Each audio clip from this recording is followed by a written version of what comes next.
আমি যে তোমাকে একটা কথা বলতে চাই। কি কথা আবার? আগে বলো, তুমি রাগ করবে না? না রাগ করবো না, বলো। তুমি যদি অনুমতি দিতে তাহলে সখীদেরকে নিয়ে ওই সানবান্দার ঘাটে যেতাম স্নান করার জন্য। না না, ওই সানবান্দার ঘাটে তোমাকে যেতে দেওয়া হবে না। কেন মা? আমি গরম জল উঠাইয়া তোমার স্নান করাই। তোমাকে যেতে দেব না, দেব না, দেব না। সখী, মা যেতে দেব না। হাই গো বিদায় করবে তাই দে কেন প্রাণের মা গো বিদায় দে এ না মা যেতে দাও না মা, যাবো আর আসবো। কোথায় যেতে দেব না? তাহলে তোমার সঙ্গে কথা বলবো না।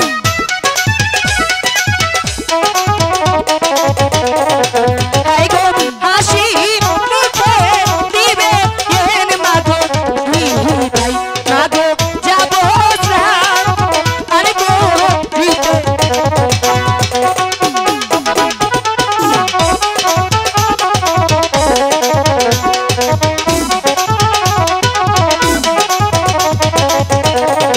হাই গো হাতে ঘড়ি পায়ে এ মা গো ঘড়ি মা গো বিদায় দে এ না মারি।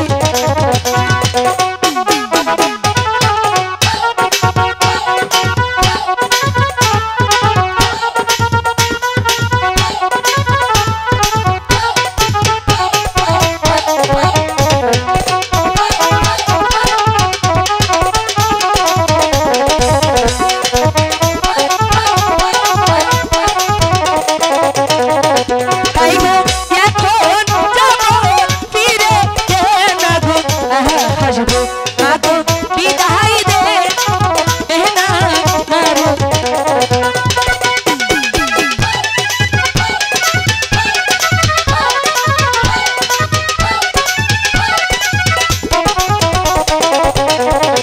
হাই গো ফিরে এসে দেখি কি যেন মা গো তোমার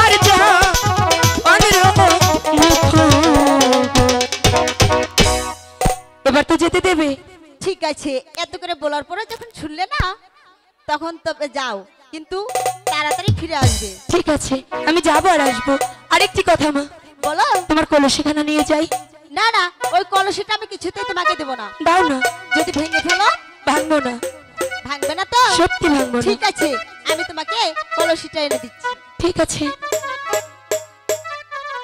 এই নাও বেহুলা কলসি, যাও এবার। ঠিক আছে। তাহলে আমি আসি।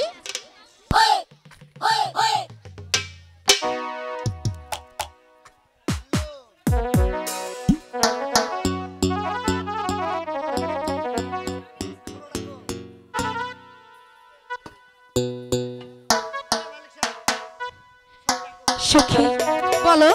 মা আমাদের কি বিদায় দিয়েছে, এবার চলো আমরা সেই সানুবান্দার ঘাটে যাবো স্নান করার জন্য। ঠিক আছে সখী, তাড়াতাড়ি চলো। ঠিক আছে। চলো ঘাটে বাসি বাজে লোকমূলা